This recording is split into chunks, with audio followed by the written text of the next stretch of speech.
Thank you for coming back to another episode of Crime and Coffee. My name's Allison. And my name's Mike. And we're here. Yeah, hey, we're here to throw some more disgusting details of murder and mayhem and mischief and less mischief, more horribleness and darkness. If you're here for darkness and a good, story about death and murder, then you came to the right place. Has it affected your sleep at all? No, like I thought that it would, because to catch our listeners up, I'm kind of a rookie to these whole true crime things, and I luckily I can compartmentalize it, and kind of leave it just in while we talk about it, and then when I'm researching, obviously, and it's really fun to research these things. I will say that I've always been a huge fan of researching in general.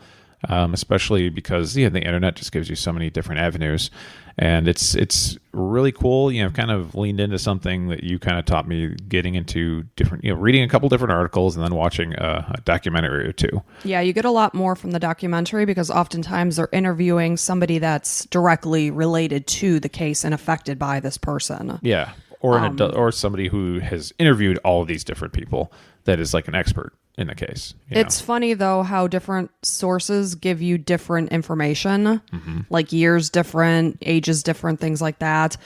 Details that, ultimately you don't wonder matter. Sometimes even, is it true? And the one I'm doing today, they interviewed him and they did say, they're trying to sensationalize this and blah, blah, blah. And that might be true. And depending on when it was, maybe news article or newspapers and things like that might not have been as truthful back in the day, but now we have a lot of like checks and balances and things. Right. It's very different than if it were to happen within the past several years. Yeah. But just imagine now with the internet, you mentioned researching. I'm sorry, we have a candle burning right now and there's a piece of paper leaning on the candle. So we're going to have to move that so we don't have a fire on our hands. Typically you don't want fire. So Mike and I are both 42 years old. So, back in our elementary school days, there was no internet, of course, even high school. So research was a real bitch. You had to leave the house and go to the library and do the whole Who goes to the library? Well, how did you research at home? No, I know. You can't. Well, there you go. I agree. So you had to go to the library. Well, I'm saying in my current state, I'm thinking wow. Imagine having to go to the library instead of having the internet at your hands. No, it's a terrible pain in the butt. And of course, at that time, we couldn't even drive. My parents worked full time. So I'd be like, Mom, can you please take me to the library? Yeah. It's still a great place to, I guess you can rent books for your Kindle, and they say you can get movies and stuff like that. Yeah, I'm too lazy for that business. Yeah, I mean, we really are, unfortunately. Yeah, you're not, but I am. Well, which is weird because you're not lazy about anything in the house. Well, that's just the thing. I don't want to have to leave the house to go to the library to save myself $2 on a Kindle book or whatever. Right. I'm one of those people that I'm willing to pay a certain amount, a reasonable amount for convenience. Oh, you're willing to pay. We see that in the checking every single month. Mike's like, oh, another Amazon package. I'm like, yeah, that's because I'm the one I already start Christmas shopping. I know it's kind of absurd, but I do start in September. That's nothing wrong with that. Well, I've learned in years past that I'm going to have a calmer Christmas. Oh, yeah. You had an anxiety attack. One time you didn't do anything until December 1st? Yes. Oh, wow. That's not like you at all. No. It's not. But, as the years go on, you learn. And that's what I've learned. I'm talking to you like I don't live with you every day. Yeah. I know this. And yeah, you thought December 1st, holy shit, I don't have anything done. And that's for you, that is mental mayhem. It is. And it was a Sunday morning. And I do these Shutterfly calendars for us, my mom, and Mike's mom. And they are a lot of work. It's all these pictures put into a 12-month calendar that you hang on your wall. And I hadn't even started those yet. And now it's become a thing where every grandparent expects it, and every family member likes to go over to the people's houses and look at these things. Yeah, too. They're really cute. And I've been doing it since basically Cameron was born, so about 13 years now. And they take hours each, and I hadn't even started those, so I was freaking out. So at this point, I kind of overcompensate. I do the calendars in October. I have our Christmas cards ordered in October. It's a little psychotic to a certain degree, but, it's what I need to do to keep the anxiety at bay. Hey, as long as you identify that and do it properly, you're good. Yeah. So, you do what you got to do. Yeah. So yesterday I was on Instagram and there was this girl holding a coffee cup, and the coffee cup, I need this cup. It says, "Here we fucking go again." I mean, good morning. So I had told Mike the other day, of course I'm PMSing, so my, emotions are a little higher than normal. Nailed it. And I was like, I just feel like it's Groundhog Day. I'm just doing the exact same thing every day. Like, when you said that, I was like, oh, what time of the month is it? Yep. It's around that time where she kind of feels everything's crashing down on her. Yeah, Yep. it is. It builds up, and it is the same. It's like the alarm goes off at 4:20 every morning, and then you got to go to work and come home and do your workout. And so I really related to that coffee cup. On a macro scale, yes, but on a micro scale, every day is precious, and you got little It's a gift. conversation. That's why they call it the present. Gift. That's why they call it the present. It is. You can have these little conversations with your kids. Those are the different little things. If you look at those, then you can kind of differentiate. Yeah, just bite me. Yeah, I know. It'd be great if we were all on vacation all the time, but that's not just all how the it goes. time. Well, we get 2-3 weeks a year. Luckily, I get to hoard my PTO hours, so I get lots of vacation. How many do you have now? Like 200? I probably have like 140 or 30 maybe. Oh, I was way off. Yeah. Yeah. Yeah. No. Hey, I like to have that cushion so that I could get the fuck out of Dodge if I want to. Right. It's important. And I really don't take a lot of time. No. So, I want to say real quick. So if you're listening to this, if you could, there's a free way to support us. It's really easy. You just put a 5-star review. So yeah, we're not even asking you for money or anything. Just give a 5-star review on Apple, iTunes, or Spotify, wherever the hell you're listening to this. Sounds easy enough, right? yeah, we would appreciate it. Yeah, I've heard like one podcaster say that. I'm like, that is a nice, easy way to support you. Here you go, 5 stars. Pretty much every podcast I listen to says that. Oh, like a free way to support? They all ask for a review. They don't say a free way to That's support, what I'm but if talking you about. like our podcast and you want to support us. Oh, okay. But this Yeah. one guy's like a free way to support. Yeah, I'm not asking smart. for $1. There you Yeah. go. So yeah, please do so. I've been looking forward to this. So now you've been talking about this subject, which I don't even know the name. But you've been talking about this person for a couple weeks now, and you're wondering whether or not you should bring it up. And I'm sure you'll get into all that. But I also enjoy kind of sitting back and listening to the stories, just like one of our listeners here. So, Well, like you said, crime and coffee. We sit here and we drink our coffee, and it is nice to just be the listener sometimes. But it's also nice to do the research and learn something you didn't know, which, interestingly enough, in the crime world that I'm in and the podcasts I listen to, I don't know if I truly ever heard this story before, except for one detail at the end. I do remember hearing that one detail. So I must have heard it, but I didn't even know this guy's name. Interesting. Yes. You're pretty good at that stuff. Exactly, I do. It sticks with me, especially this story. I can't imagine how this story wouldn't have stuck with me. Yeah. So- well, we've got our coffee. We got an espresso shot in each one. I even put sweetener in mine, so I'm in for an extra treat.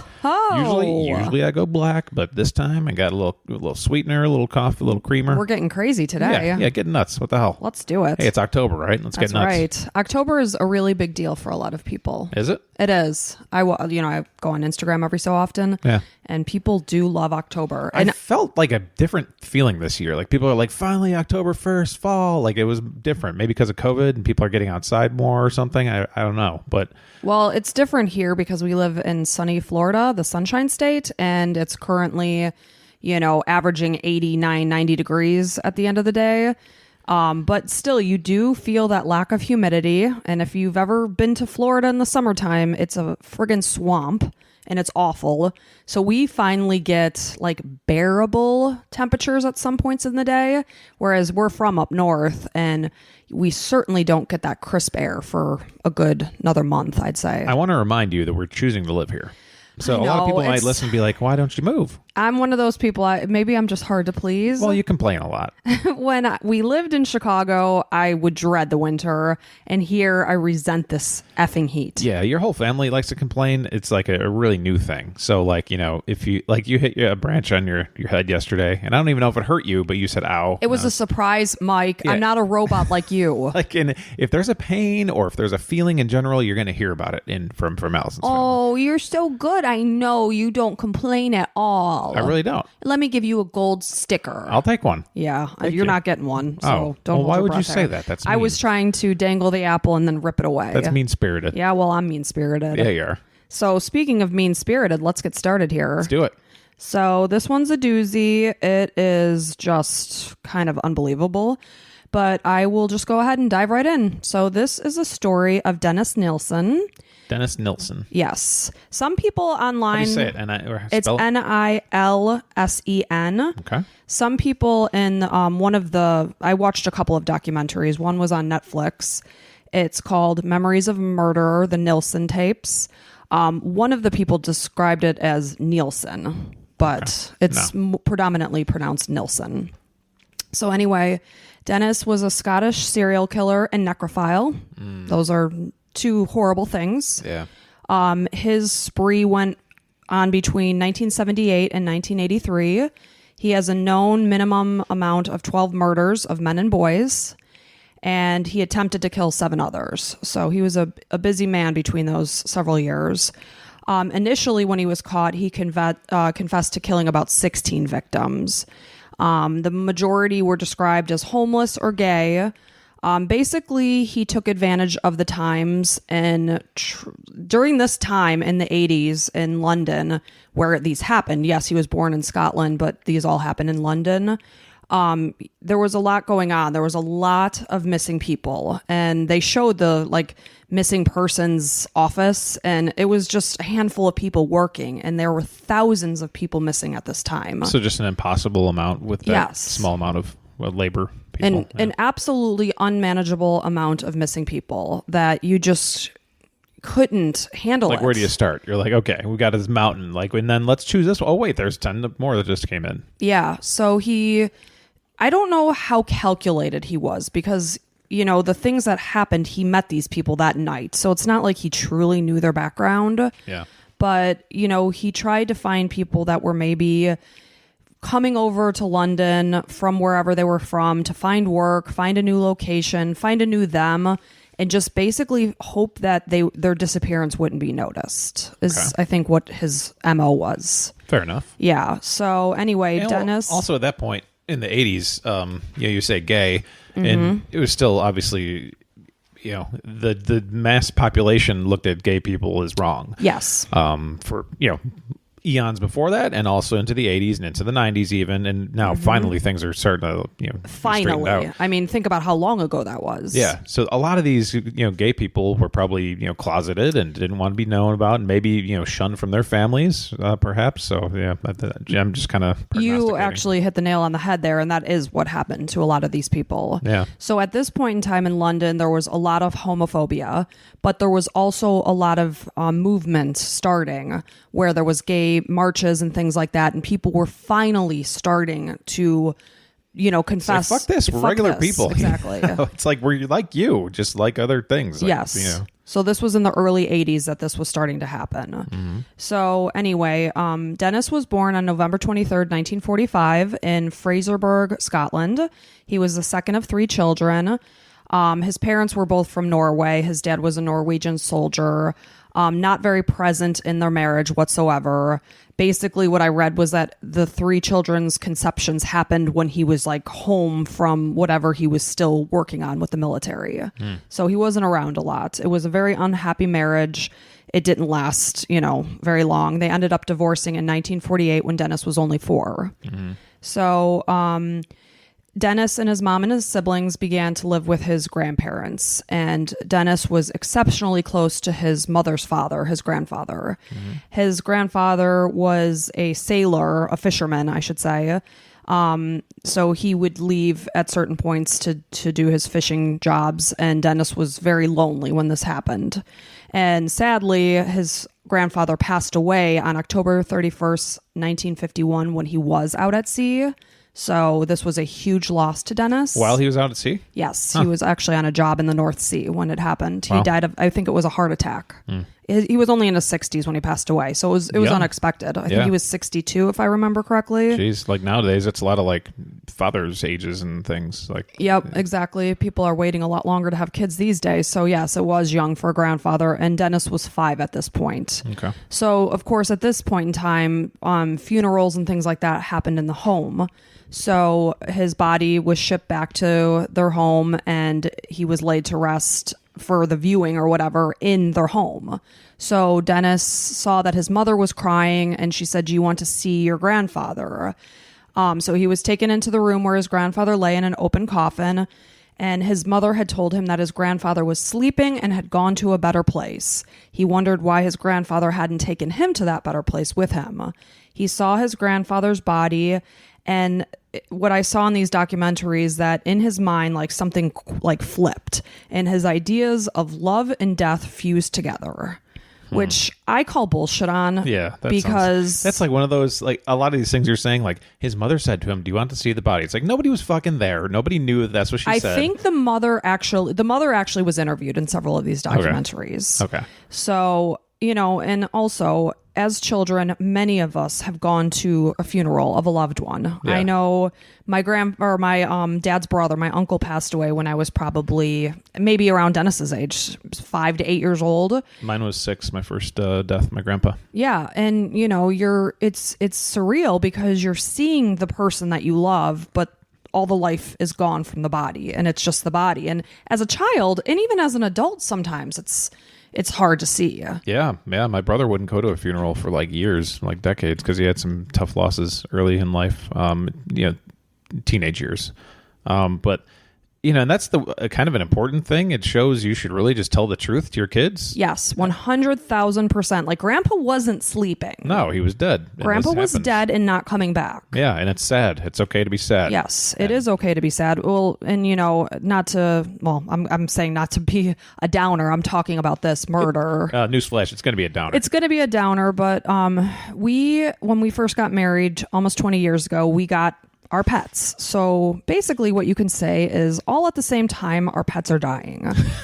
And I know that sounds terrible, but you don't think about that when you get all your pets at the same time, that they're all going to kind of go at the same time. Mm-hmm. So over the past several years, we've had to put down our pug, we've had to put down our cat, and then now his brother, our other kitty, was sadly had to be put down on Monday. And of course, it was very tragic for our family. But, we're very open and honest with our kids about what's happening. And we talk to them about, he led a good life and we're actually doing him a favor by doing this. And when we had to first put our initial pet down, our pug, our daughter was only like maybe 6. So, that's a really hard age when she's only known to have her pug her whole life. Yeah, you just assume they're going to be around forever when you're young. But it's one of those learning lessons of life that everything isn't going to be around us forever. And they've got to know that eventually. Yeah. So you want your kids happy all the time, but they can't be happy without sadness. And I say that all the time, but when life is ending, you need to learn that, this person or this animal, the reason we're so sad is because of the happiness that we had with them. Exactly. They brought us so much joy while they were with us that's why we're feeling so much pain. That's the yin and the yang. It's the balance of life, and it sucks, but it's also tremendous that you have that feeling because they made you so happy. Exactly. So we actually got a puppy during the pandemic, like so many people did, because we had already put down 2 pets at that time. And then we had a almost 19-year-old cat on our hands and like a 15-year-old Chihuahua that we still have. But sadly, our cat deteriorated very quickly, and it was just time. Yeah, we told the kids, well, this is the week probably. And before the kids went to school, I'm like, all right, say your goodbyes. This is going to be probably the last time you see them. And they, shed a tear a little bit. Well, of course, we all cried. But then we, when they came home from school, we looked through all the pictures and laughed. And, we always have those memories. And that's what I just tell them. They'll be in our hearts forever because they brought us so many memories and so much love. Yeah. So anyway, I call bullshit that this is like the moment that changed Dennis. I know this was a tragic time for him, the person he truly connected to, which I really don't think he connected to anybody in life. Yeah, I mean, especially if this guy was always out fishing and stuff, then how much connection could they have had? And I obviously, if this is the one closest adult to you, you're going to get closer to him. But I agree with you. He was probably fucked up well before this. Yeah, for sure. So again, Dennis was only 5 at this time. And after the death of his grandfather, he became a lot more withdrawn and isolated, distancing himself from his friends and his family that were trying to give him love and comfort. He just kind of wanted none of it. So then I guess there was another point in his life in 1954 or 1955. He almost drowned. He went to the beach by himself. He kind of got carried out to sea, and some boy happened to be there and save him. So I guess that was also kind of a big moment in his life. But oddly enough, a couple of the documentaries I watched did not say a word about the near drowning, I should say. Yeah, that is kind of a big deal. But in my readings, that was like a big thing. So anyway, Dennis's mother went on and remarried and had 4 additional children. So in addition to the 3 she had with her first husband, now she has 4 more. Nice. So he didn't stick around that much longer because he did enlist in the army early. But as he's hitting puberty, he's discovering that he is gay. And like you said, at this point in time, you know, he was ashamed of it. He hid it. He wanted nothing to do with letting his family know that this was on his mind. Yeah. I mean, I really didn't know a gay person well until I came to Florida, and one of my bosses is gay and was gay at that point. And that what do you mean he was gay? Well, he is gay. My current boss is not, as far as I know. No. So that's all I'm trying to say. Okay, gotcha. So yeah, and it was a great insight into the world of gay people and gay rights and things of that nature. And it was, you know, he had a lot of the same feelings, and his mom still didn't know to this day. She's gone now. That's sad. Yeah, I'm like, come on, man, this is you. Like and he's like, no, she's very religious. It's just not good. It's gonna ruin things. And he's very religious too, which is weird. And he's like. There's definitely some guilt on his part, and it's so sad because it's like, man, this is just like something you like. It's like, you don't like broccoli, you like onions, and whatever. It's just, it's a sexual part of you, but it's the different. huge part of himself he had to hide from his own mother, which he loved so much. Right. Yeah, I find that very sad. Yeah. But sadly, at this time, this was kind of how things were. Of course. So he had claimed to never have any sexual encounters during his adolescence. Anyway, at age, because you would expect some kind of diddling, some uncle or something or like a lot of the stories we go through, a husband or wife or not, or mother or father has some kind of sexual thing with their sons or daughters. Yeah, I don't think anyone had ever touched him in an inappropriate way. That's unique. But I did read somewhere that he had kind of fondled one of his sisters when he thought she was sleeping. Okay. So it was very rarely fondling mentioned. is like kind of curiosity. Yeah, but that's disturbing. Yeah, and completely wrong. Right. So at age 16 in 1961, he decided to enlist in the army. He became a cook and basically served as a butcher in the army catering corps. Corps. Thank you. Yeah. Such an idiot. You death corpse. I get it. I know. I've got corpses on the brain. What a moron. Sadly, these butchering skills came into future use for him. So he enjoyed his time in the army. He kept his sexual orientation private. He didn't let anybody know about that. He would not shower with others. He wanted to be by himself in case he got an erection. Get a rager going. Yeah, didn't want anyone to see that. So he would end up like bathing by himself and like masturbating in the shower and all this other stuff. Huh. That's hot. So he also, I guess, had a room by himself and would, do some experimenting in this room. He would cover his body in talcum powder and then stand in the mirror and envision himself as somebody different and maybe somebody that was dead. In one of his interviews, he's like, it had nothing to do with the death. I just wanted to look like somebody different. Okay. Huh. Yeah. Interesting. Experiment. Like I was thinking of other things, but then just covering yourself in talcum powder and standing there and looking at yourself. And I guess if it was kind of dark in the room and whatever, maybe you would look like a corpse. I don't know. Yeah. Yeah, totally. Weird. And I guess, he would masturbate too as he did this. So generally, most times he's masturbating. Sounds like. Okay. That's, he's keeping his sexual encounters to himself. Yeah. Basically. Gotta take the edge off. And during this time, he was also starting to really rely on alcohol to ease his shyness and, suppress the things that were going on in his mind. Yeah. Escape reality. Exactly. A lot of times. So then he decided to leave the army, and from October to December of 1972, he ended up living back with his family. His mother was voicing things at this time like, why don't you have any female relationships? Why don't you have a girlfriend? And his brother was suspecting at this time that he actually was gay. I guess they had gone out to a movie together that had something to do with people being gay, and he was defending that. And then his brother and him got into an argument one night. So his brother ran into his mom and said, Dennis is gay, and like outed him, basically. Wow. He never had gotten confirmation at this point from Dennis that he was gay. He was just suspecting. So Dennis said, I'm done with you, and never spoke to his brother again. Wow. Yeah. So. Well, because that's his big secret, and he's trying to tell his mom. It's like, and so it sounds like he didn't necessarily tell his brother. His brother was just guessing based off of his defense of this gay movie. Yes, he did not ever tell his brother. Okay. So his brother outed him. He left home, never spoke to his brother again, but maintained just sporadic, mostly written communication with the rest of his family. So he kind of cut ties with his family at that point in time. And then he moved to London. So he went to London in 1972 and actually joined the Metropolitan Police Department and began his training as a police officer. So during this time, he would have several morgue visits, I guess. He was very fascinated by this and the autopsied bodies. However, his stint in the police department did not last very long. I believe it was like about a year. In 1973, I believe it was, he decided to leave the police force and claim that it was due to their homophobia that he left.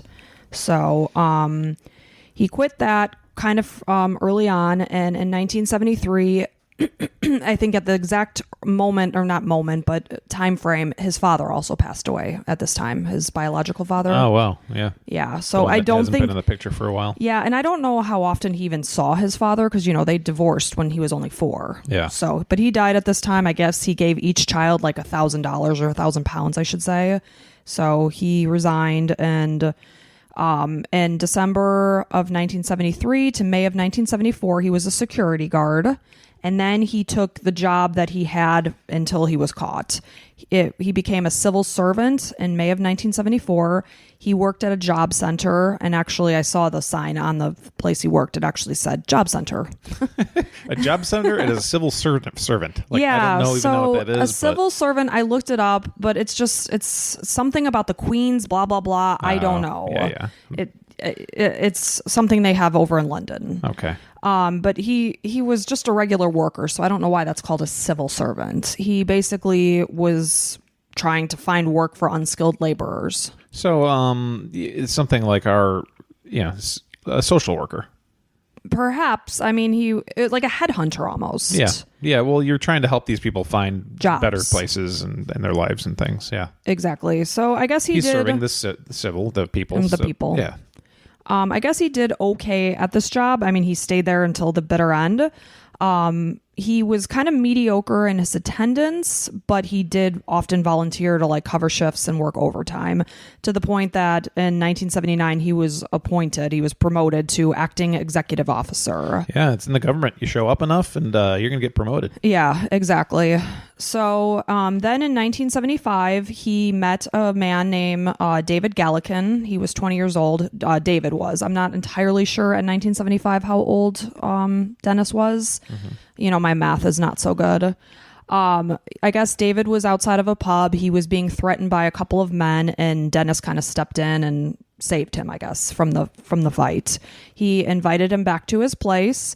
They spent the evening talking and drinking, and their relationship kind of progressed very quickly. The very next morning, the men agreed that they were going to live together in a larger place. It's like, hello, we've known each other for 12 hours. You saved me. I'm going to live here. Pip, pip, cheerio. Pip, pip, cheerio. Here's some tea. So several days later, they actually found a place to live together, 195 Melrose Avenue. And the reason why I'm giving you this address is because this is where the vast majority of murders ended up happening. So this is a specific important address. Yes, this is a very big address. There's 2 addresses that come out in this story, but this is where the bulk of the murders happened. Okay. So they did live together. I guess they were sexually attracted to one another, but they really didn't have a lot of physical interaction. In one story, I read that they really never did. So maybe they were more like companions. Yeah. But Dennis was actually a real asshole. He wasn't a nice guy. They would film each other a lot, just in normal, not like sexually, right, but just kind of just around their flat. They would just take out their video camera and film each other. And Dennis was not nice. Mm-hmm. Again, he's drinking a lot at this time. And sometimes when people drink, they get angry. But oftentimes he was very belittling to David in these videos. Like one time he wanted him to pan up his body and he's like, what the hell are you doing? You don't pan up like that. Haven't you ever watched any movies? Just very short-tempered and angry and not so nice. Huh.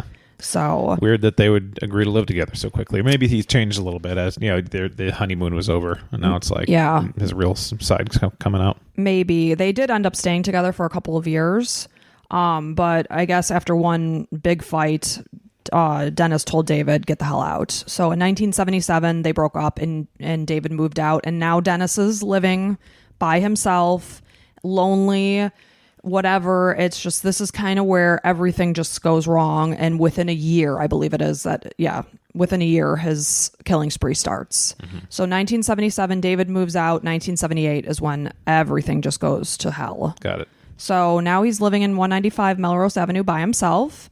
And the night is December 30th, 1978. He meets a 14-year-old boy. 14. Ugh. Hey, real quick, what year was he born? Just so He I can was do the math born, here. thank you, in 1945. Okay, so he was 33 years old. Yeah. I always like to get a kind of frame of reference where they kind of just went off the rails.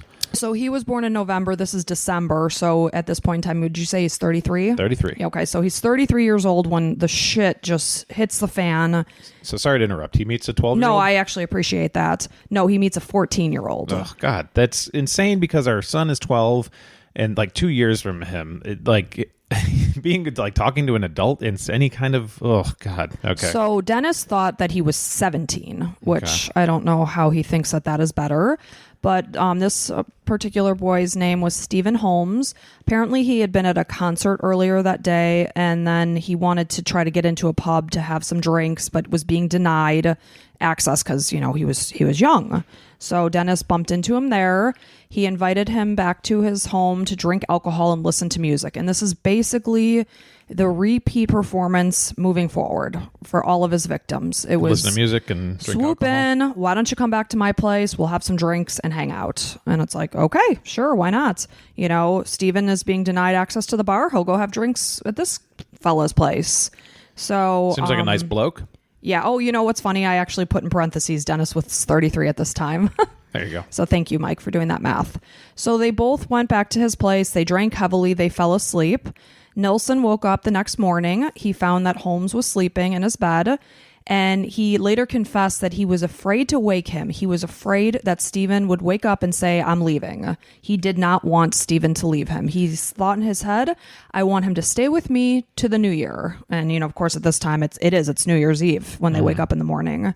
And he didn't even give Stephen a chance to make the decision if he would stay or not. He was just so fearful that Stephen would leave him. He didn't want to be alone. So he decided to take matters into his hands and basically say he was going to stay with me whether he wanted to or not. And that was like his own quote. And so he straddled Holmes and strangled him with a necktie into unconsciousness and drowned him in a bucket of water. So first choked him and then put him into a bucket of water? I think he initially choked him so that he would become unconscious. Oh, got it. And then he finished the job. Maybe he didn't want the death in his hands or something like that. But the death was in his hands. He drowned him in a bucket of water. Well, yeah, there's no logic around Well, this. from what I hear in podcasts, strangulation for death is actually a lot of work. I think what I heard is it could take 8 minutes of constant force and pressure. To death? To death. Okay. Yeah, so I think he would basically do this until they were unconscious and then finish the job by drowning. Okay. So sadly, poor 14-year-old Stephen loses his life without even knowing. He was sleeping when this strangulation happened. Then he washed his body in the bathtub, placed him in his bed, and caressed his body. And then he decided to masturbate over the body. Oh, God. Which I believe happened quite often. So if I don't mention it in a case, There's a good chance it happened. I feel like it was a sexual thing for sure. Oh, for sure. And it was the complete control. Yeah. And he was actually described as a complete control freak. Mm-hmm. And what better way to control somebody when they're dead? They're not going to talk back. Right. So this sick fuck kills them so that he can take full control over them. That's crazy. So I wonder what just kind of flipped his switch and it was he's probably wanted to kill people a lot before then. Well, that's what I wonder because, because he lived with David. Why did he never think to do anything to David? Maybe he wished that he did. And the switch was when David moved out and now he's alone in this flat. It was just everything just went to shit. Yeah. So he basically waited for rigor mortis to pass, and then he placed his body beneath the floorboards of his flat, where he remained for 8 months. And then he burned his body in a bonfire that he put in his backyard. So 195 Melrose Avenue was very handy for him because it was a bottom floor flat that had its own garden in the backyard. And so he was able to do easy disposals. Is it still there? It's there. I don't know if they tore it down. I'm not entirely sure, but this is a very busy part of London. I mean, there's homes everywhere. It's not like it's in like a private lot or something. Yeah. I was watching them do digs in the backyard, and I mean, there's homes everywhere there. Yeah. So he burned his body in a bonfire on August 11th, 1979. And that's weird. You can just burn a human body in a bonfire in the middle of London. Yeah, because he had a fenced-in backyard. Yeah. I don't know if it had a fence, to be honest with you. I saw the video, but it's escaped my mind. Yeah. So now we're moving on to the following year, because of course that was the end of 1978. He met him, like basically he killed him on New Year's Day, New Year's Eve. So now we're into October 11th, 1979. Good year. So we were just born that year. But he waited like a whole year. Yeah, it sounds like he waited a full year. Well, I guess he was, so the 8 months that the body was under the floorboards, and then he probably burned in the 9 months. In August. He burned him in August. Okay. So now he's attempted, this is an attempted murder. He attempted to murder a student from Hong Kong, Andrew Ho. He had met him in St. Martin's Lane pub, invited him back to his flat with the promise of sex. He attempted to strangle Ho, who was able to escape him and report him to the police. Nilsen was actually questioned by the police, but Ho decided not to press charges. Wow. Again, I think a lot of the time it comes down to not wanting to be outed. How'd you meet him? Where were you? Yeah. What was the story? What were you doing? Yeah. Why'd you go back to his place? Yeah. So I think a lot of it stems down to like shame. Right. They didn't want to... They just wanted to just forget about it and never see him again and move on. Oh, and sorry to kind of put you on the spot, but this Stephen, the first victim, did his family look for him like at all? So Stevens, I watched the documentary. There were so many different people that were talked about, but yes, and that's just the thing. And that's especially one of the people they interviewed, the brother and sister. Like he had it in his mind that they were people that were not going to be noticed, but that wasn't the case. Oftentimes they were listed as being missing people. Well, maybe he's thinking, well, they're shut-ins or whatever, they're drifters, yeah, pushed out of their families, and maybe he probably talked to them. I imagine he probably talked to Steven. Steven's like, I hate my family, I never want to talk to them. I'm sure that's part of the equation. Maybe or maybe not. But maybe or maybe he probably not. hears that, but like puts it in his own little stupid head that like, oh, nobody's going to notice this person missing. Whereas these people do have families that care for them. Exactly, and that is the thing that the brother and sister of this one particular person I'm going to tell you about, they had come out and said, with the media, everything is like about sensationalizing Dennis, but forgetting the victims, and that they were people that were loved and missed. Well, that's why I'm thinking as I'm talking, any of these people we talk about, there's a chance that one of their family members could listen to this. Right. But you don't want to go over something like, I definitely want to say Dennis is a piece of shit. There's no doubt about that. Well, he's a monster. Absolutely. So you got to remember that every one of these victims were human that didn't want to die these days. Well, you know what? I was actually thinking about the victims last night. We took our puppy for a walk. I'm saying puppy, but she's not anymore. And it was just such a gorgeous night. And I was looking up at the stars. And again, in Florida, the humidity's been so high. It just felt so great. And I thought to myself, like, he took that away from them to be able to go out. Like, he just snuffed their life at age 14. Like, what would Stephen have gone on to do? Who the hell knows? Right. But he took it away from him without a second thought. Yeah, it's because the ultimate he control. didn't want to be alone. Yeah. Fucking loser. So luckily Andrew Ho was able to get away, and then now we're moving on to close to a year later from his first. It's December 3rd, 1979. He encountered 23-year-old Canadian student Kenneth Ockenden.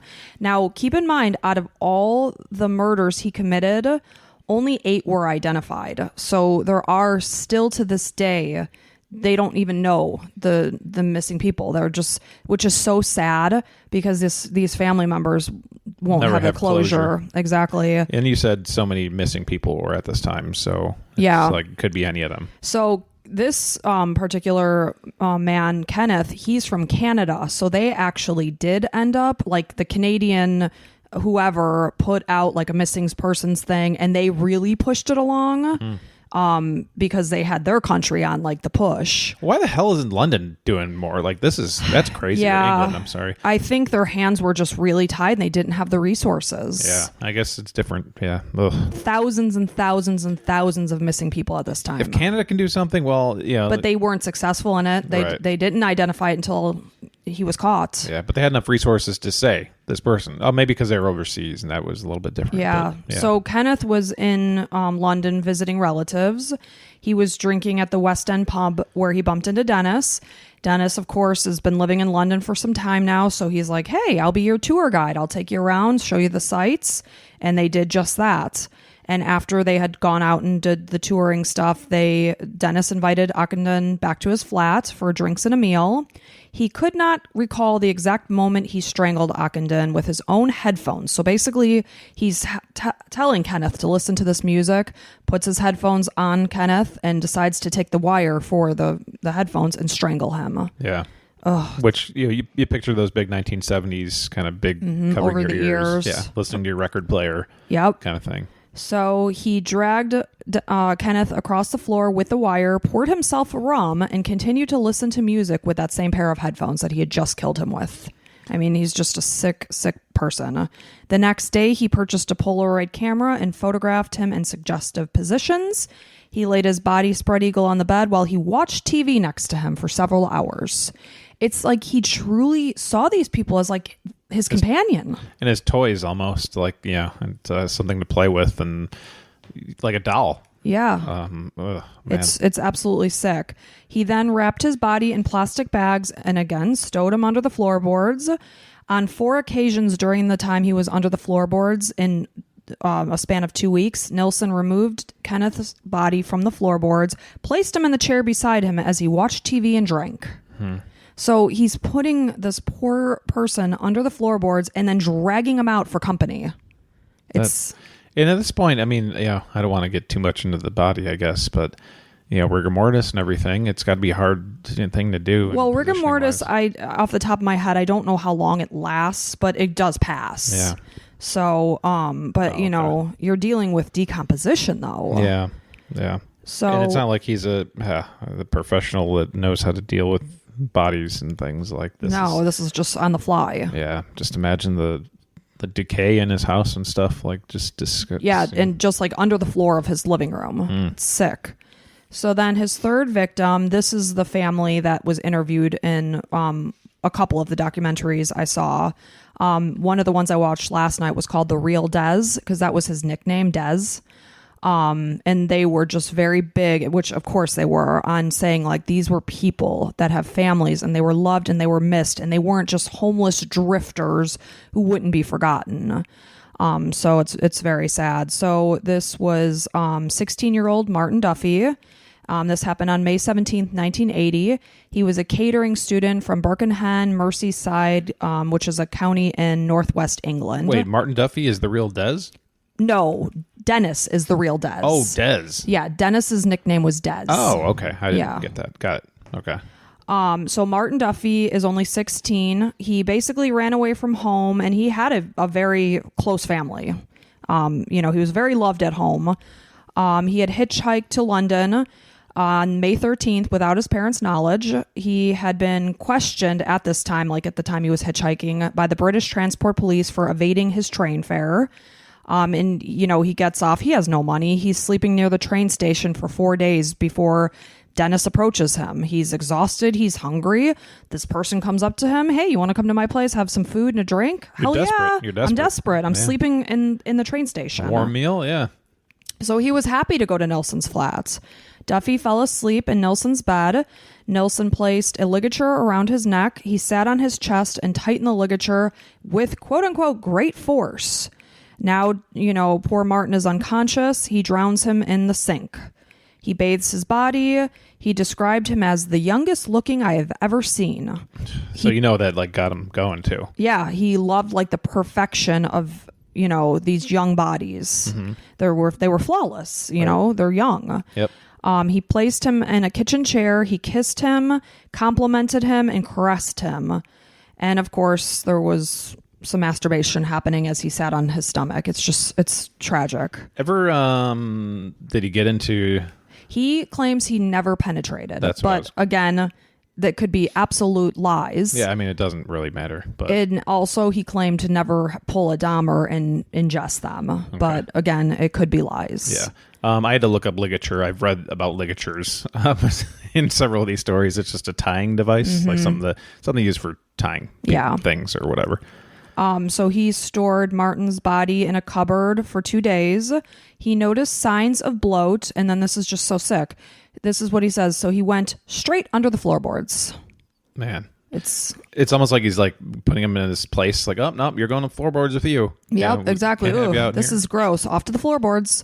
And in the end, when he's being interviewed and stuff, it's like he couldn't understand why people were upset about these things. It was like he just didn't understand what the bother was. It's like he didn't see humans as humans. Like not different than anything else. With emotion and people who love them. So he's completely lacking any kind of like morality or anything like that. Yeah. Like, at the base, you can be like, okay, how is a human different than anything else? But there's, if you remove morals and you remove like just right and wrong, just general right and wrongs, then yeah, I guess that's a thing. But, this is a society and, humans have lives and things behind them. Exactly. And because this piece of shit, Dennis Nilsen, decides to remove their life, it doesn't mean that hundreds of other people are not affected by it. Exactly. And this happened in 1980 and their family is never to recover again. And not even that, but also this person has rights as a human being. They have the right to live, to life. Yeah, exactly. Exactly. So at this point, its frequency of killings is increasing. Before the end of 1980, because of course Martin was killed May 17th, so we're 5 months into 1980. So now before the end of 1980, he killed another 5 people, attempted to murder one other. Only one of these has been identified. This was 26-year-old Billy Sutherland. He had gone to London from Scotland to find work. He was said to have visited the job center where Dennis worked, and Dennis had noticed his Scottish accent, commented on it, and invited him, just as per usual, out for drinks. Music, drinks, or sex, or a warm food, meal. A place to be. Yeah. So, he's definitely preying on the people that have needs. Exactly. His family had filed a missing persons report for him, but they didn't discover that he had been killed for another 3 years until Dennis was caught. He claimed to be extremely drunk during many of his murders, so he was vague in his recollections of the unidentified victims, but oddly enough, he was exceptionally concise on recalling how they were murdered, and even would get defensive with the press when they got dates and times wrong. Yet he didn't even have the decency to put a name to the person he was killing. Well, decency's out the window. Fucking piece of shit. Yep. So well, how frustrating is that? They're like, what was the person's name? Like, I don't even know. Yeah, but it's like, graphically recalling how it was how they were killed. And it's as a police person trying to investigate this, it's like, what are you going to do? Like, he killed somebody. He knows that he did. He's not telling you the name. You're never going to find this person. And he may not know the name because he was exceptionally forthcoming with information. He was very quick to talk to the police. It didn't matter to him. It did not matter to him, yet he was able to tell them how long the body had been retained before dissection. And these are names that will never be recovered because they're gone. They're one of these thousands of missing people, and this guy killed them and has no idea what their name was, so you're never going to find this person. And, sadly, when they were digging up the garden, when all of this came to be, they found several, I think it was like 4 or 5 dental plates, and they found out that they had been manufactured in Germany, but in order to get them possibly identified to a person, it would have cost like an insane amount of money, so it was basically denied. You'd think German authorities would help with that. You would think, but whatever the situation or circumstances were. And the police officer who was trying to get this done was like, these are people that could be identified that their family could get closure on, but now we'll never know who these belong to. Hey, Germans, help us out here. Yeah. Throw us a bone. Nobody does selling better than Shopify. Shopify is the home of the #1 checkout on the planet. And the not-so-secret secret, with Shop Pay that boosts conversions up to 50%, meaning way less carts go abandoned and way more sales going through. So if you're into growing your business, your commerce platform better be ready to sell wherever your customers are scrolling or strolling. On the web, in your store, in their feed, and everywhere in between. Businesses that sell more sell on Shopify. Upgrade your business and get the same checkout that Skims uses. Sign up for your $1 per month trial period for 3 months at shopify.com/Westwood1, all lowercase. Go to shopify.com/Westwood1 to upgrade your selling today. Shopify.com/Westwood1. So during this time, he had also allegedly tried to kill 29-year-old Douglas Stewart, who was also able to escape and testified at his trial. Oh, wow. So now he's got bodies accumulating under his floorboards, which it's now entering summertime. So we're dealing with insects and odor. He would occasionally dig up a corpse. Basically, what he would do would keep about 3 to 4 bodies at a time under the floorboards. And then I think it would get to the point that there was no more room. Mm-hmm. So he would kind of be forced. I wonder why he stopped burning. He does that. I think he did like 3 or 4 burns. Okay. Ugh. So that's what he would do. He would accumulate them and then he would start to bring them back up to burn them so that he could dispose of them. But he would try to disguise the horrific scent by placing deodorants beneath the floorboards, spraying insecticide twice a day, but yet the smell and flies still remained, he says. He would wrap them in plastic and put them back under the floorboards. Twice with Ockenden and Duffy, he'd like randomly dissect, I guess, wrap them back up, put them back down. And he would always do the dissections on his kitchen floor. And he basically, in a sick mind, thought that what would provide the most horrible smell from a body? Oh, the innards. So he would like pull out their organs and sometimes just toss them in the back alley for the dogs, rodents or whatever to scavenge. And then he said in his own words that when he did have to do these dissections, he would have to get blinding drunk because of the smell and maggots. Gosh. I know. So now in late 1980, he did remove and dissect each of these 6 victims that had been killed since December of 1979. He burned them in a communal bonfire in a waste ground behind his flat. He placed an old tire into the fire to disguise the smell of the burning bodies. Man, so it's like a horrible like rubber tire smells like burning plastic and like just horribleness. I don't know if you're like me, but if I smell burning plastic, I just think like cancer and just like, ugh, gross. Yeah, and they interviewed one of his neighbors who would recall him making these bonfires. She just assumed he was like burning trash or something. Right. And at one of the burns, 3 of the neighborhood boys stood around the fire. You know how people are just drawn to fires? Yeah, it's something to do. Yeah, so they're standing around the fire as he's like breaking down human remains. Oh my God. Yeah.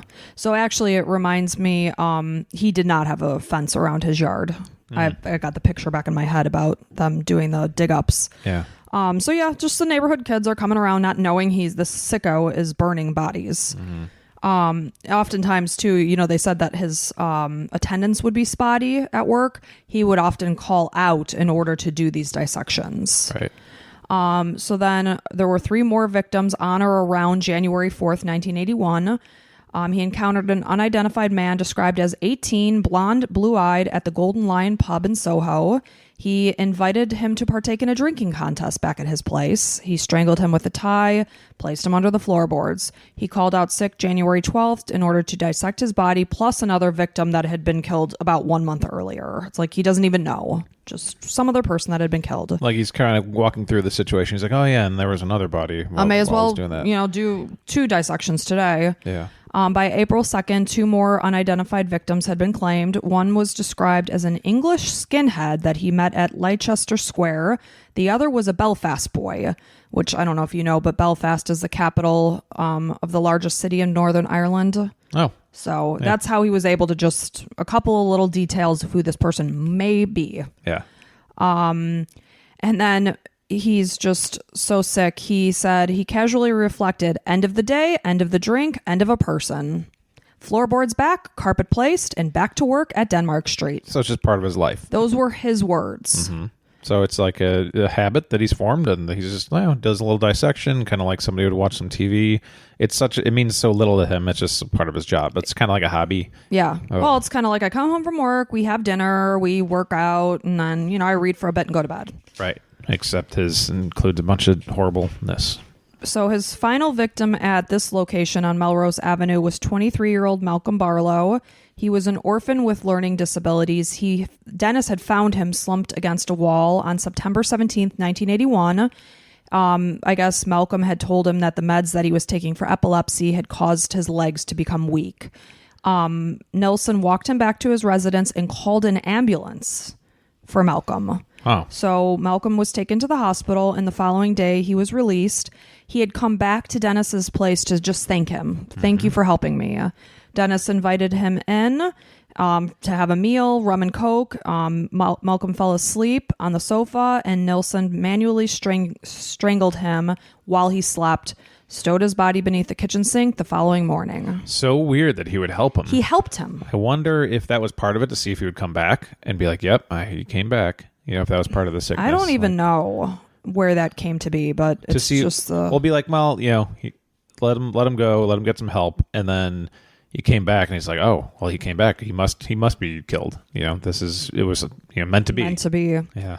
So now it's mid-1981, and the owner of his place... Finally, he's like, hey, you got some orders. We're getting some reports. I can't even imagine the stench. And they said it was the bottom flat, so you can't tell me that this wasn't traveling up to absolutely. other places. And they're all getting flies and stuff and bugs and rodents, and noticing that there's dogs and rats in the backyard eating different things. Exactly. So I guess his landlord was never particularly fond of Dennis. I mean, Dennis, again, is a very abrasive asshole person. Mm-hmm. So his landlord is planning on renovating. He says Nilsen needs to vacate. Dennis, of course, was resistant because he's got this perfect location where he can stow people under floorboards and burn them in the backyard. Yep. But he accepted the £1,000 to vacate, and he decided to move to an attic flat on 23D Cranley Gardens in Muswell Hill district of North London on October 5th, 1981. Okay. The day before he left, of course, he's got some work to do because he's still got some bodies under there that he needs to take care of before these renovations happen. Can you imagine if he'd never had to move from this place? Like, how many Lord more? knows. Yeah.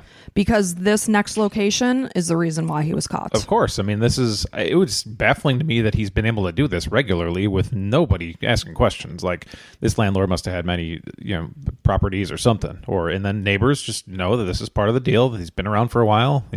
This is just how it is. Exactly.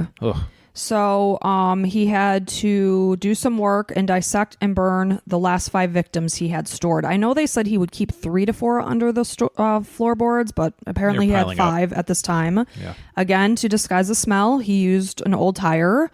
And it was time to move now. So he moves to 23 Cranley Gardens. He was on the very top flat of this place. He had no access to a garden any longer. And somebody had speculated that perhaps he took this location because he wanted to be caught, that he didn't want easy access to disposal. Well, yeah, maybe there was something in the back of his head that was like, I got to stop this. Kind of like, well, it's like an alcoholic or anything. Smoker, like you want so desperately to quit, but you keep going back to it. Yeah, it's just part of you. And maybe, like, it was weird that he chose the top floor. That's another weird thing. Well, that's the thing. He has absolutely no access to a garden or floorboards. He could have chosen anywhere to live. Below him is another person. So there's absolutely nowhere to stow the body at this point. So he specifically goes top floor, no garden. Yep.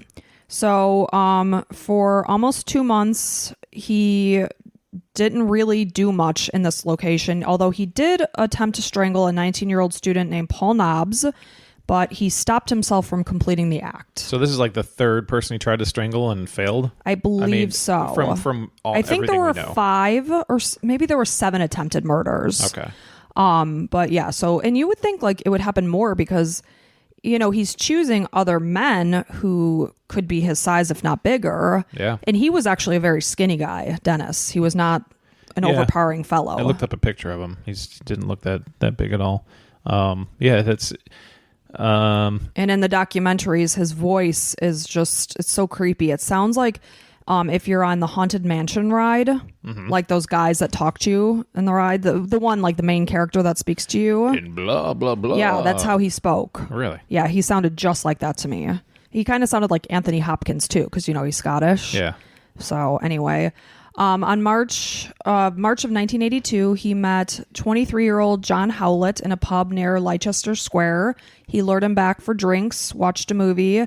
Howlett went to the front room and fell asleep in his bed. 1 hour later, Nilsen tried to wake him unsuccessfully. There was also question if sometimes he put sedatives in their drinks. So who knows? And was like, well, here's some drugs, and then I'm going to try to wake you, and like whatever little fantasy he had, he's like, oh, he didn't wake up. He didn't wake up. So then I guess he couldn't wake him up. He sat at the edge of the bed drinking rum and he decided to kill him. It was a major struggle. This is kind of ironic. It falls at this point. Like I said, some of these people could be bigger than him. Yeah. Howlett tried to strangle Nilsen back. Nilsen used an upholstery strap to strangle Howlett into unconsciousness. There were 3 attempts over 10 minutes. I guess it was a real struggle, which I don't know how the people below didn't hear the struggle happening, but who knows? And he decided to fill a bathtub and drown him. I guess for over a week, Nilsen had strangulation marks on his own neck where he was trying to fight back. It's very sad. Mm-hmm. And then May of 1982, Carl Stoddard was 21 years old. He met Dennis at the Black Cap pub in Camden. Well, wait. So I don't know if you know, but this John Howlett, he drowned him. Did he do the same thing he normally does, like put him in cupboards or? So at this point in time, he's got nowhere to dispose of them. So they're remaining in the flat. Just sitting there. You'd basically bag them up. Ugh, okay.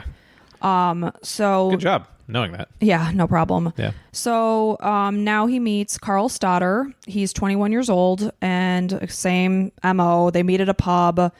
You know, Carl's down on his luck. He's had failed relationships. He sees this somewhat appearing nice man and goes back to his flat.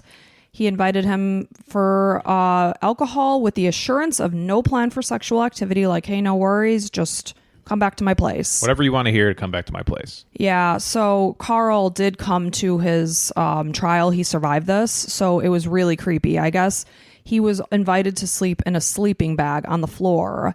And I'll talk more about this, but like when the police come into Dennis's flat, I mean, it's an absolute shithole.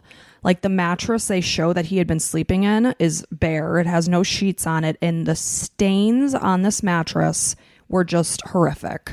Like, I don't know if some of this was blood, but they were all killed in a matter of strangulation and they were said to be dissected on the kitchen floor. So I don't know what these stains were on the bed, but they were disgusting. Well, knowing Dennis how we do, he's just disgusting. Probably jizz, blood, and lots of gross stuff, bodily fluids. So it's like he's kind of prepping Carl. He tells him, just be careful of the zip on that sleeping bag because we don't want you to get choked up in it. Like something of that matter. So at trial, Stoddard said he was initially woke to think, because, you know, they were probably drinking. He wakes up, he's confused. Initially, he's thinking that Nilsen is trying to free him from the zip of the sleeping bag before he returned to a state of unconsciousness. He vaguely recalled then hearing water running before he was realizing that Nilsen is trying to drown him in the bathtub. He said that he briefly raised his head from the water, shouting, "No more, please, no more." Nilsen thought he had killed Stoddard. He placed him in an armchair and realized that he was still alive. He rubbed his limbs and his heart to increase his circulation, covered him in blankets, put him in bed. When Stoddard became conscious, Nilsen lied to him, saying that he had gotten caught up in the zip of the sleeping bag. So I guess Stoddard, he just, you know, tried to convince him that it wasn't foul play. And then Dennis also let him live. Like, he brought him back. He brought him back, yeah. That's really interesting. And thank God. I know. For Carl's sake. But, oh, wow. So I guess he was in and out of consciousness for a couple of days. He told Carl that he had placed him in cold water because you were in shock. He took Carl to the train station himself. Like, he brought him to safety. And then I guess Carl did go and seek medical attention. I believe he went back. Yes, he did. He went to the police, told them about the situation, and they basically pushed it off as a lover's quarrel. And nothing was done about it. Because if you say you're gay, then all of a sudden it's like, oh, these guys, and then the homophobia takes over. It's like, I don't want to look into it. Exactly. Yeah. So Carl, sadly, his story it doesn't end well. His sister was interviewed in the documentary I watched last night, The Real Des.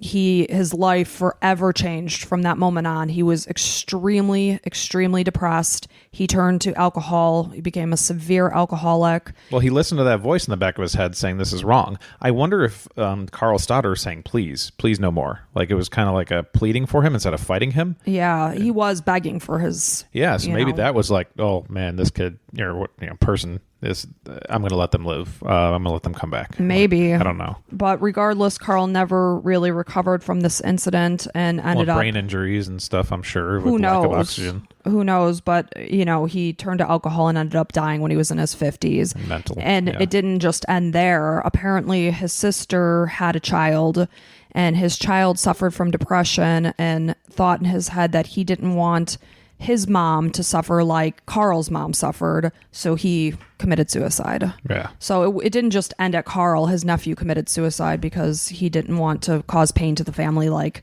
the family suffered because of Carl. Jeez. It's so sad how it's a domino effect. It didn't just end there.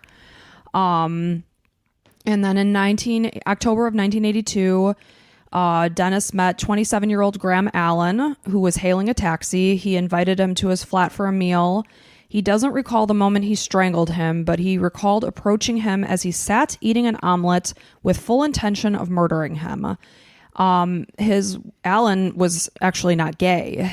And I don't know what of these people were or weren't. Sure. But Graham was actually married. His wife was interviewed in the Netflix documentary. Her name was Leslie. And she said that he was the love of her life. And sadly, he was addicted to drugs. And the morning that he had left home, it was Halloween, and she had noticed that he was acting like he had had a fix. So she said, if you go back out and have another fix, don't fucking ever come back. And she said, that's exactly what happened. He didn't ever come back. And how sad is that? Yep. You always say things and then, don't really mean them or whatever. And then, I'm sure she beats herself up about saying that or whatever, but things happen. We're human. It's terrible. Yeah. So Nilsen kept Allen's body in a bathtub for 3 days before he dissected Allen on the kitchen floor. He called in sick on October 9th, 1982 in order to do this. And he said that he kept Graham's body in an armchair for 2 days while he went to work. He would come back from work and they would sit together and watch TV. It's like, I'm sorry, Graham's not watching TV, you sick motherfucker. Yeah. Then his final victim happened on January 26, 1983. This is 20-year-old Stephen Sinclair. He was last seen with Nilsen walking in the direction of the tube station. Sinclair fell asleep in a drug and alcohol stupor in an armchair as Nilsen sat listening to rock opera. He approached Sinclair, knelt before him, and said, "Oh, Stephen, here I go again," before he began strangling him with a ligature. He bathed his body, laid him upon the bed, applied talcum powder to him, arranged mirrors around the bed, and laid naked alongside the body of Sinclair. Several hours later, he turned Sinclair's head toward him, kissed him on the forehead, and said, "Good night, Stephen." He fell asleep alongside the body and then later dismembered him and placed him in plastic bags, which he stored partially in a wardrobe, partially in a tea chest or a drawer beneath the bathtub. I guess various places. It's not a very big flat. And it was indicated in one of the things that I had read that Stephen must have tried to commit suicide at one point because his arms were found with bandages around the wrists. So perhaps he tried to slit his wrists at one point, I believe I read. So now at this point in time, we're dealing with 3 bodies and he's trying to figure out how to dispose of them because right now they're just in sealed bags throughout his apartment. So, I guess he began to try to boil parts of the body. One part of the boil. Yeah, documentary that I read, he had taken a severed head, put it in a pot of water on the stove, turned it to simmer, and then went to sleep. And he woke up, he saw that it was still simmering away, thought, does it need more time? He was basically trying to get the flesh off the bone. Yeah. And while this was all simmering and happening, he made himself a piece of toast and had it in the kitchen. Right. I mean, this is just the mind of a, just actually... He's gone. Just gone, yeah. Ugh. So And like, I can't imagine how he could like work regular jobs. Like, was there anybody interviewed that was like a coworker or anything that would say? Yeah, they anything how he talked was? to, I think, some coworkers, and they just basically said he was kind of odd, but nothing like anybody to take else. notice. Sure. No. And he'd go to work every day with his little briefcase, which, by the way, they said that he oftentimes would use Martin Duffy. I guess he used his case as like his own work briefcase. Kind of like a little jab to people around there, like, haha, this Like is he's carrying this murder somebody I victims. And Martin was a catering student. He used Martin's knives for a lot of the dissection. Wow. And isn't that sick? Unbelievable. So, he's trying to dispose of the flesh and internal organs, small bones. How is he doing it? Oh, he's flushing them down the toilet. Jeez. Well, yeah, and then it's just kind of screaming he's looking to get caught. Right. Like you can't be, very careful with where he is. He's at the top of the flat. He's got nowhere to be. He's got a small place. Like, this is going to end. Yep. So on February 4th, 1983, he himself wrote a letter of complaint to the estate agency complaining of the clogged drains. What the fuck? Yeah. Like, okay, so he's ready to be He's caught. got to be. Yeah. He doesn't want to like call the cops and say I'm caught, but he wants somebody else to report him. Right. Yeah. So, oddly enough, all the cards fell by a Dino Rod employee, basically the plumber guy or whatever. Roto-Rooter. Yeah. He was called out to the location because it wasn't just Dennis that was complaining about the clogged drains. His other tenants were too. Michael Catran responded to the plumbing complaints made by Nilsen and other tenants on February 8th, 1983. He opened a drain cover at the side of the house. It was like a decent size covering that I think it even had like a little ladder to go down into it. He discovered a flesh-like substance. It was like packed with it. Mm-hmm. Packed with a flesh-like substance and numerous small bones of unknown origin. But it did definitely put a light bulb on in his head. He did not think it was from an animal. Sickeningly enough, he thought it looked like human remains. Wow. So he reported his suspicions to a supervisor, Gary Wheeler. But it was evening time. It was very nasty weather. It was snowing. It was getting dark. So Gary Wheeler had said, let's go back in the morning and we'll investigate it then when there's better light. So what's funny is that Dennis actually came down to Michael when he was doing his drain inspection and said, it looks like someone has been flushing down their KFC. He said that to Michael Catran. He's trying to throw the scent off a little bit. Exactly. So at 7:30 a.m. the next day, Catran and Wheeler returned. They found the drain had been cleared. And neighbors later said they did hear Dennis down there. He had cleaned it out, and Michael was actually on the documentary said if a drain could be sparkling, this one was sparkling. Well, now he just saw where his problem is, and he's like, well, I'm just going to clean this up at this point. Exactly. So it's oddly enough, he's complaining about it, maybe wanting to get caught, but then he's trying to erase the evidence. Yeah, you go back and forth, I'm sure. So, he erased the evidence that was right there with invisibility, but there's other side drains there. And not to mention, you can't get rid of all the bones there. Exactly. Well, and he didn't. So Catran had found some scraps of flesh and small bones in a pipe that led from the drain linked to the top flat of the house. It appeared to be from a human hand, kind of the knuckles and fingers of a hand. Mm-hmm. So he called the police, and on closer inspection, they discovered more small bones, scraps of what looked like human or animal flesh in the same pipe, all leading from the top flats. So these items were taken to the mortuary where pathologist David Bowen found that they were human. One of the pieces of flesh you could tell was from the neck, and it had a ligature mark on it. So Detective Chief Inspector Peter J. and two of his colleagues were waiting outside of Nelson's flat for him to return from work. And there, right on the dot of 5:30, comes Nilsen with his briefcase from work. And he sees these police officers. They tell him they want to discuss the matter of what was found in the drains.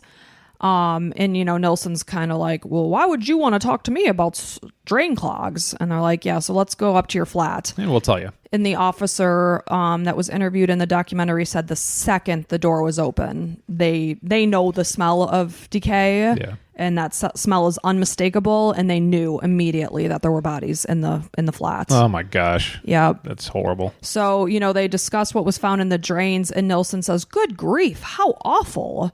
And the chief inspector said, don't mess about. Where is the rest of the body? He immediately points to the wardrobe, like without any hesitation, nothing. He never gave any kind of resistance to talking, to confessing, to anything. So he tells them they're in the wardrobe. They open the wardrobe. There are 2 black trash bags, which in England they call them bin liners. I always love the way English people speak. Yeah, your stories are a lot from England. Yeah, they do. So they said they were like to the gills full. So they're in the car taking him for suspicion of murder. And they know that these 2 bags are so full. So the chief inspector says, is it 1 body or 2? And Nilsen in the car says 15 or 16 since 1978, just like that. Oh, wow. Without any hesitation or so anything. the chief was talking in these bags. And he's referring Dennis to what he sees. Yeah. Dennis is talking about his whole career. Exactly. So he says in an interview, 15 or 16, it was just a figure, not an exact number, because it may or may not have been 15 or 16. Sure. But then he kind of like went with it. He's like, well, I didn't want to like muddle up what people were thinking. So, and he's just so casual in his interviews. He's just got his leg over his knee, leaning back in a white t-shirt as if he was talking about a football game. Yeah. Because it's his life and that's just what it is. It's factual. He doesn't understand why people get mad at it. Exactly. So later they took these bags from the wardrobe to the mortuary. One was found to contain 2 dissected torsos and a shopping bag of various organs. The second contained a human skull with little flesh on it, a severed head and torso with the arms attached but hands missing. Both heads were found to have been subjected to the moist heat, which was from the boiling. Yeah. I guess I'll talk later about what I was just going to say. Just ignore me. So then moving on to his confession. In an interview on February 10th, he confessed to the further remains in his Cranley Gardens apartment that they could be found in a tea chest in the living room, and then others were in an upturned drawer in his bathroom. I guess the detectives that went to the scene just said never in their lives have they seen or had, from then on, would they ever see such horrifying things. Like one said in the stovetop in a pot was a head. Jeez. I mean, Christ. just never in a million years did they think the horrors that would lie behind that door. What an absolute shithole. Exactly. Can you imagine getting into this place? You talked about the shithole like mattress, smells of decay. Like, oh my, this guy's living in here like every day. He lived in here. And obviously he probably got used to the smell and didn't bother him at all. I don't know how that's possible, because when you're coming back from an 8-hour shift at work, your nose is still adjusting. Yeah. And if my eyes served me right, on the bag they found in the wardrobe, one of the 2, I believe it was an air freshener, like sitting on top. I couldn't tell what it was, but it's like, you fucking idiots. Yeah. There's 2 bodies decaying in here, and you got an air freshener sitting on a couple top. boxes of baking soda. But I'm not kidding you. This place was an absolute dump, just like an absolute shithole. But I recall Jeffrey Dahmer's apartment too, when they showed pictures of that. Same thing, just an absolute shit show. So these people are just the lowest of the low. So they're interviewing him now, and they're saying, they're finding the remains from the 3 men in the Cranley Gardens apartment. It was Stephen Sinclair, one he could not name, and another one that he knew as John the Guardsman. They were all killed via strangulation, usually a necktie. He admitted to attempting to murder about 7 others who had escaped him. He also he told them, this is only where 3 of the murders happened. Melrose Avenue is where the bulk of them. He went with them to Melrose Avenue to show where the victims had been burned, showed them the garden, all of that. He was very matter-of-fact in his confessions. He said, I have no tears for my victims. I have no tears for myself, nor those bereaved of my actions. So he was just completely unremorseful for what he had done. That sucks. Sucks for the families to see that. It's very sad. So and then I also in these documentaries, the police force is bringing themselves out to Melrose Avenue. It's dead of winter and they're faced with this garden and having to sieve through all the contents to try to find remnants of these people to try to identify them. Yeah. And they really did their best. Like one of them, I can't remember which person they identified, but it was like in a book on a random page, they found his fingerprint. Wow. Yeah. So they really tried to do their best to bring justice to these victims. Can you imagine pouring through all those details? Like that's gotta be so hard. In the yard itself, they had it like tented off, and she just the one police officer, she looked at the yard and thought like, how in the hell are we going to get through this? It's winter. The ground is basically frozen. And she said, you would think like maybe every couple hours, oh, I found a piece. She's like, no, it was every couple of minutes. Wow. They found just like countless amounts of random bones, teeth, the dental plates. I mean, just nonstop. She said somebody would be calling out, found something, found something. It was just scattered because he would do that. He would burn them and then he would take a rake and scatter them among the garden. So it was just a disaster. So now moving on to his formal charges, at 5:40 p.m. on February 11th, Nilsen was charged for Sinclair's murder. They were able to identify Sinclair in his apartment at the time that they discovered Nilsen. So he was initially charged with his murder right off the bat. So at least they can process him Exactly. and start getting things working. Yeah. Yeah, and he said he was uncertain as to why he killed. He says, I was hoping you would tell me that.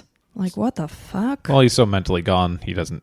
Yeah, he's like, why did you kill? I don't know. Why does anybody kill? Exactly. Tell me. He said he had no motive, and the decision was made only moments before the act. He said he would sometimes shave the victims, apply makeup after bathing them to conform to his physical ideals. He stressed that he had not penetrated the victims. They were too perfect and beautiful for the pathetic ritual of commonplace sex. When questioned if he had remorse, he said, I wished I could stop, but I couldn't, and I had no other thrill or happiness. He said he took no pleasure in the act of killing, but worshipped the art and the act of death. On May 26th, he was committed to stand on trial for 5 counts of murder and 2 attempted murders. The 6th murder charge was later added. It was because they had found the jawbone of Graham Allen too close to the trial to add it to the conviction. Oh. So sadly, Graham's murder was never charged to him, but... and then for whatever reason, I guess the attempted murder of Carl Stodder, he was never charged for that one. I'm not sure why. That was the lovers' quarrel that they said? Yes, or whatever. exactly. So it's probably because of how they classified it or something. Which is complete bullshit because Carl attended the trial and gave his story of what happened, which was exactly the MO of what he had done to all of his victims. Yeah. I mean, not only did he try to strangle him, he tried to drown him. Well, maybe it was just like, him versus him story, hearsay. And it's all maybe Dennis was like, no, I wasn't trying to kill him. And then that would put a kibosh on everything. Because he has to basically say, yes, that he did this. You need that evidence. Who knows? So Dennis was brought to trial on October 24th, 1983, charged with 6 counts of murder and 2 attempted murders. And the son of a bitch pled not guilty on all counts. Insanity? Exactly. That's what he was trying. They, obviously there was no question that he had been the one to commit the murders, but the question was what was his state of mind before and during the killings. So clearly he's insane, I guess, but here's what happened. So the prosecuting counsel argued that he was sane and in control of his actions and killed with premeditation, whereas the prosecuting counsel argued that he suffered from diminished responsibility and should be convicted only of manslaughter. Do you know what manslaughter is? Like the definition of it? I looked it up before, but go ahead and tell me. So it's the crime of killing a human being without malice or implied malice. So like, I guess say you pissed me off really bad and I was chopping vegetables and I turned with the knife and slit your throat. I had no plan on doing it, but you died. Is that manslaughter? Yeah, or like a car accident. Like that's a big manslaughter one. With the like drunk driving or whatever. Yeah, like you weren't out trying to kill people, but your actions caused somebody to die. Got you. That's a big manslaughter thing. Yes. So what it was ultimately deemed was that he had no disorder of the mind and that he was sane and he didn't get off on any kind of insanity. Wow. So they got him for murder? They got him for murder. Wow, Yep. Good. And then there was another Douglas Stewart was one of the people he had attempted to murder. He came to be a witness. He testified that on November 1980, he had fallen asleep in a chair in Nilsen's flat, woke to find his ankles bound and Nilsen strangling him with a tie while pressing his knee into his chest. He was able to overpower Nilsen and said, Nilsen shouted, "Take my money." Coward. Stewart had reported this to the police, and again, questioned but dismissed as a lover's quarrel. He had another person testify, Paul Nobbs. He said he woke early with a terrible headache. He washed his face in the bathroom. He looked up at himself in the mirror and found that his eyes were completely bloodshot. He had broken blood vessels in his eyes and face. Could you imagine seeing that on yourself? No. And I guess when Nilsen saw me, exclaimed, "God, you look bloody awful." And he advised him to see a doctor. Nobbs decided not to report the incident. He did not want his sexuality revealed. Yeah. Gosh. And then, of course, Carl Stoddard took the stand. He did have psychiatrists that testified. He's definitely deemed narcissistic. He has an impaired sense of identity. He was able to depersonalize the other people and displayed signs of maladaptive behavior, which is basically it stops you from adapting to new and difficult circumstances. He had unspecified personality disorder, occasional outbursts of schizoid disturbances. The jury retired on November 3rd, 1983, and the following day they found him guilty and sentenced to life imprisonment with a recommendation that he serve a minimum of 25 years. I don't understand things like that. Like, what do you mean life imprisonment with minimum of 25 years? What does that mean? It's like all the rules, like in case he's able to, If he's got good behavior, the fucker killed. Yeah. That's insane. He's a fucking serial killer. This guy needs to go away and cannot be in society ever again. This was overthrown. So the initial sentencing happened in 1983. In 1994, this was overturned and just blanketed by life imprisonment. Yeah. And I mean, this is where you start talking about, death penalties and stuff. You can get into morality of are we, should we be able to take somebody's life or not? But if it ever is a case like this, it's like this guy is a horrible, horrible human being. And he's not capable of changing because he doesn't see what he did to really be a big deal. Which is why I am kind of surprised that they didn't get the manslaughter, because he didn't go out and be like, I'm going to kill somebody tonight. It's like he saw them, then he's like, okay, that's probably why. So he sees them, brings them to his apartment, he wants consciously to kill them. brought them back to his place with the intention of killing them. Right. So it wasn't, okay, that makes more sense. Yeah. So really that is premeditation. You're right. He got himself dressed and went out to the pub in search of a new victim. Could you imagine somebody like this guy who's killed, like, admittedly 15 to 16 people and tried to kill 7 others, like, even standing in front of a judge and trying to get off of charges in 20 years? Like, and I mean, I don't even know what the jury has to talk about. Yeah. Like, guilty. Yeah, guilty. Okay, anyway, let's go get a bite to eat. Right. But again, had he not moved to Cranley Gardens, Lord even knows how long this would have gone on. Yeah. And it only happened because his tenant or whatever it is, needed him to move out. That it wasn't like he chose to move out. No. Had he not been forced to move out of that place, thank God, he may have never been caught. Right. I mean, the way it sounded, it sounded like it could have gone on for years and years. And like this decades. only just happened from 1978 to 1983. Mm-hmm. So the man was very efficient in his work. Yeah. So basically, to end the story, he's no longer with us. On May 10th, 2018, he complained of severe stomach pains. They said he was taken to York Hospital. I guess he had complained of these pains and denied going to the hospital. I guess he didn't like healthcare workers. Dennis, don't worry. I'm sure they don't fucking like you either. Yeah. He was found to have a ruptured abdominal aortic aneurysm, which is basically an enlargement of the abdominal aorta that usually causes no symptoms until it ruptures. They oftentimes find it on scans incidentally, and it's kind of just like a ticking time bomb. But his ruptured. They did repair it, though he died on May 12th of a PE, which is a pulmonary embolism. There you go. You're so smart. And a retroperitoneal hemorrhage. He was cremated on June of 2018. No family members attended the service. His ashes were later handed to his family. And that is the end of Dennis Nilsen. Thank God there's an end to him. Yes. Man alive. Man alive. that's pretty horrible. And you've been researching this one for a while. Well, there's just so many victims. Yeah, you it's know, sad. it's just really sad. You want to do your due diligence on each one because they're human beings. What's really sad to me is that only 8 were identified. So there's others that their family will never know what happened to them. They're just gone. And maybe they were drifters, but they're still human beings. And Exactly. Still.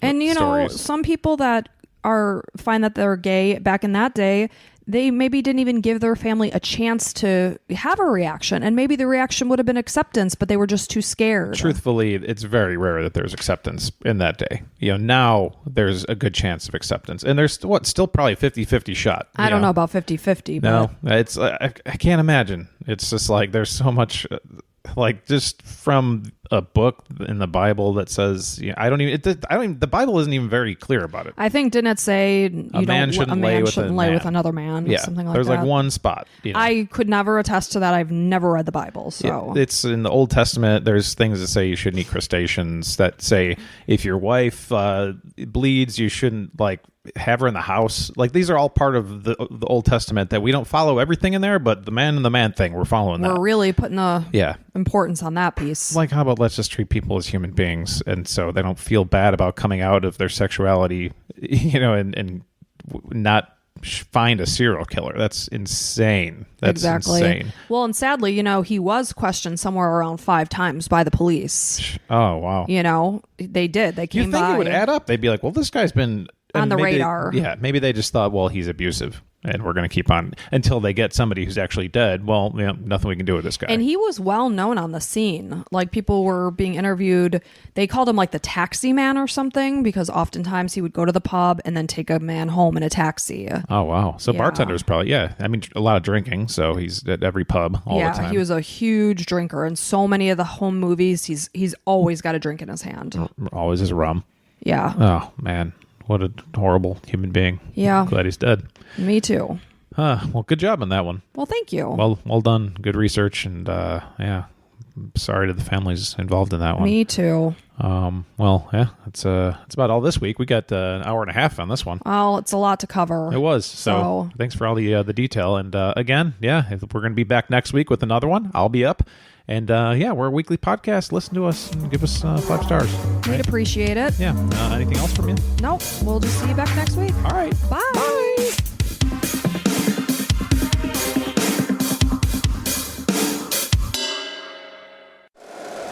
If you like the show, please take a moment to rate, review, and subscribe. It really does help the show to grow. Thank you for listening.